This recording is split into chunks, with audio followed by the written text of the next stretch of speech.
ಕರ್ಣ, ನಾನು ಹೇಳೋದನ್ನು ಲಕ್ಷ್ಯ ಇಟ್ಟು ಕೇಳು.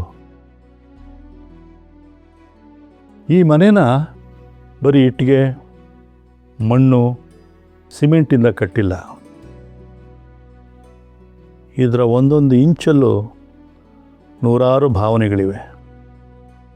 ಇನ್ನು ಮುಂದೆ ಈ ಮನೆಯ ಗೌರವ, ನೆಮ್ಮದಿ, ಶಾಂತಿ ಕಾಪಾಡೋ ಜವಾಬ್ದಾರಿ ನಿನ್ನ ಮೇಲಿದೆ. ಬಟ್ ನಾನು ಒಬ್ಬನೇ ಏನು ಮಾಡೋಕ್ಕಾಗುತ್ತೆ ತಾತ? ಈ ಮನೇಲಿ ನನಗಿರೋ ಸ್ಥಾನಮಾನ ನಿಮಗೆ ಗೊತ್ತಿದೆಯಲ್ಲ. ಕಾಲ ಯಾವತ್ತೂ ಒಂದೇ ಥರ ಇರಲ್ಲಪ್ಪ. ಸಮುದ್ರ ಶಾಂತವಾಗಿದ್ದಾಗ ಯಾರು ಬೇಕಾದ್ರೂ ದೋಣಿ ನಡೆಸ್ಬೋದು. ಆದರೆ ಬಿರುಗಾಳಿ ಇದ್ದಾಗ ದೋಣಿನ ದಡ ಸೇರಿಸ್ತಾನಲ್ಲ, ಅವನೇ ನಿಜವಾದ ನಾವಿಕ. ಈ ಮನೆಯಲ್ಲಿರೋ ಕೆಲವರಿಗೆ ನೀನು ನಮ್ಮವನಲ್ಲ ಅನ್ನೋ ಭಾವನೆ ಇರ್ಬೋದು. ನಿನ್ನ ಅವರು ದೂರ ತಳ್ಳೋಕ್ಕೆ ಪ್ರಯತ್ನ ಪಡ್ಬೋದು. ಆದರೆ ನೀನು ಮಾತ್ರ ಇವ್ರನ್ನ ಯಾವತ್ತೂ ನನ್ನವರಲ್ಲ ಅನ್ನೋ ಹಾಗಿಲ್ಲ. ಆ ವಿಶ್ವಾಸ, ಆ ಪ್ರೀತಿ ನೀನು ಯಾವತ್ತೂ ಇಟ್ಕೊಂಡಿರಬೇಕು. ತಾತ, ಖಂಡಿತವಾಗ್ಲೂ ಪ್ರಯತ್ನ ಪಡ್ತೀನಿ.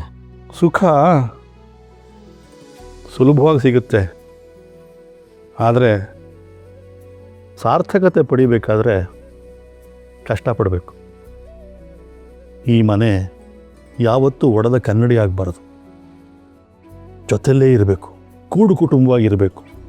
ಅದು ನನ್ನ ಇಚ್ಛೆ. ಅದನ್ನು ಮಾಡೋ ಶಕ್ತಿ ನಿನಗೆ ಮಾತ್ರ ಇರೋದು. ನೀನು ಎಷ್ಟೇ ಎತ್ತರಕ್ಕೆ ಏರಿದ್ರೂ ಎಲ್ಲರನ್ನೂ ಜೊತೆಯಲ್ಲೇ ಕರ್ಕೊಂಡು ಹೋಗಬೇಕು. ಎಲ್ಲರನ್ನೂ ಜೊತೆಲಿ ಕರ್ಕೊಂಡು ಹೋಗುವಾಗ ಬೆಟ್ಟದಷ್ಟು ಸಮಸ್ಯೆ ಬರುತ್ತೆ. ಇನ್ನು ಕೈಯಲ್ಲಿ ಆಗಲ್ಲ, ಇನ್ನು ನನ್ನ ಕೈಯಲ್ಲಿ ಆಗಲ್ಲ ಅನ್ನೋಷ್ಟು ನೋವು ಬರುತ್ತೆ. ಆದರೆ ನೀನು ಮಾತ್ರ ಎದೆಗುಂದಬಾರದು. ಸೋಲನ್ನೇ ಮೆಟ್ಟಿಲಾಗಿ ಮಾಡಿಕೊಂಡು ಮೆಟ್ಟಿ ನಿಲ್ಲಬೇಕು. ಎಲ್ಲರನ್ನೂ ಗೆಲ್ಲಬೇಕು. ನಿಮ್ಮ ಪ್ರತಿಯೊಂದು ಮಾತನ್ನು ನಡೆಸ್ಕೊಂಡು ಹೋಗೋದೇ ನನ್ನ ಗುರಿ ತಾತ. ನೀವು ನನ್ನ ಮೇಲೆ ಇಟ್ಟಿರೋ ನಂಬಿಕೆನ ಪ್ರಾಣ ಇರೋವರೆಗೂ ಉಳಿಸ್ಕೊತೀನಿ. ನೀವು ಚಿಂತೆ ಮಾಡಬೇಡಿ. ಒಂದು ಮಾತು ನೆನ್ಪಿಟ್ಕೋಕಂದ, ಯಾವುದೇ ಸಂಬಂಧ ಆದರೂ ನನ್ನದು ಅಂದ್ಕೊಂಡ್ರೆ ಜವಾಬ್ದಾರಿ ಆಗುತ್ತೆ.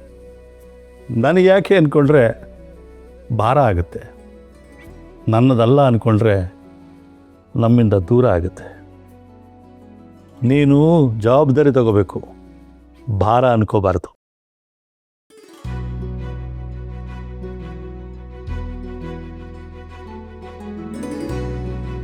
ತಾತ, ನಾನು ಜವಾಬ್ದಾರಿ ತಗೊಂಡಿದ್ದೀನಿ. ನನಗೆ ಯಾಕೆ ಅಂತ ನಾನು ಯಾವತ್ತೂ ಅಂದ್ಕೊಂಡಿಲ್ಲ.